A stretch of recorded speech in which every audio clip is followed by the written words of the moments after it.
this video will show you the truth on fifth dimensional manifestation and really understanding how we can go about it in a very non-woo-woo type way. Welcome back to another video. My name is Aaron and I help people expand their consciousness. Now in this video, I'm going to be explaining the very surface level of the fifth dimension, understanding how we can manifest from that perspective and having a deeper congruence of who we really are at a deeper level and how we can choose perspectives that are more of service to others and how that changes everything. Now, there's been a lot of woo-woo around this idea, and what I really want to do is show it from a point of view of understanding consciousness and understanding a scale that I've shared on many videos just to give it an easier type context.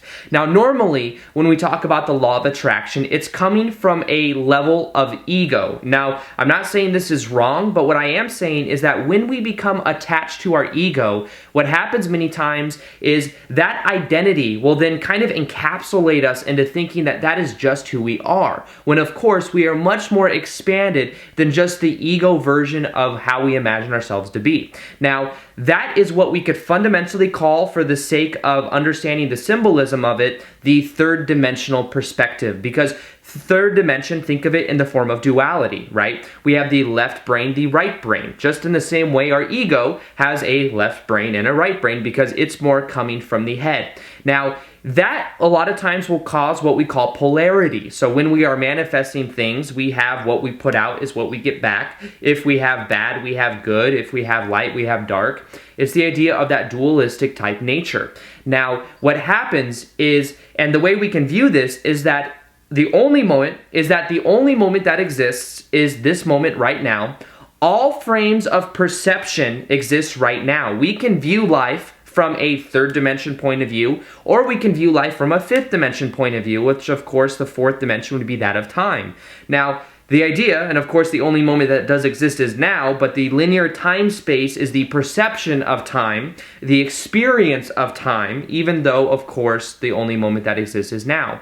Now, this is the thing that happens. When we are able to expand ourselves out of just the ego mind of the third dimension, what we do is we can then see that in this moment right now, we can choose a perspective of interconnectedness, a perspective of love, and as we look through that lens, as we are focused on those experiences, we've then transcended the lower emotions and we've allowed ourselves to see things from a higher point of view. Now let's look at this from the point of the chart that I've shared many times before, the chart of consciousness and the chart of emotions. We can see that once we get up to a certain level, we will get up to the idea of willingness or neutrality. Neutrality is when we learn to observe our ego from that place of us understanding the awareness of our self-image, the awareness of our identity. Now, what happens is when we transcend that and we can get up to love, that is when we are in the fifth dimensional consciousness. We are able to see things and manifest from that point of view.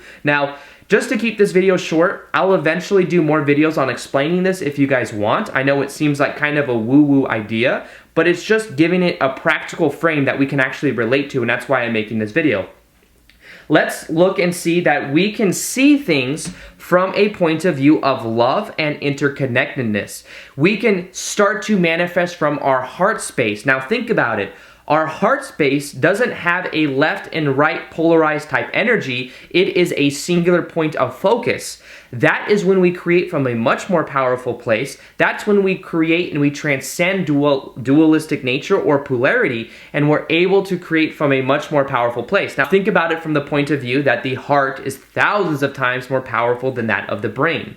When we transcend those lower emotions, when we transcend the need to serve the self, we then get to where we can add value to other people and we can really become service to other people because we realize that everyone is connected, and at a deeper level, helping someone else is helping another version of ourselves. Now I know I'm getting deep here, but the idea is that we are all connected, and when we see everyone instead of as a separate part, we start to see people as a part of the whole.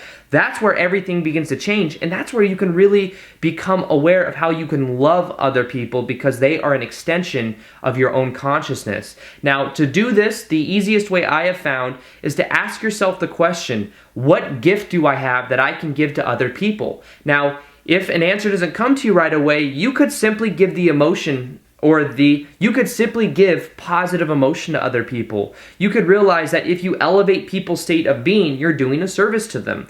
You can ask yourself the question, if you are a painter, how can I add value by expressing these to other people? As you start to reframe things as how can I add value, you're automatically coming from that higher place. You're starting to feel more into it rather than just think about it.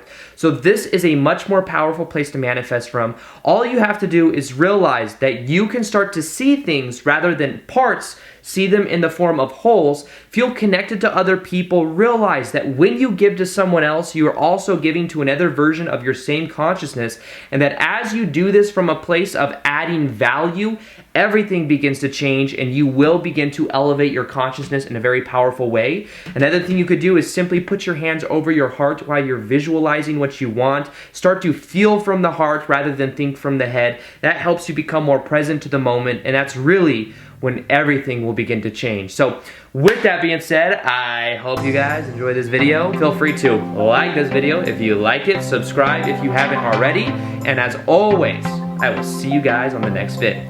Peace, much love, namaste.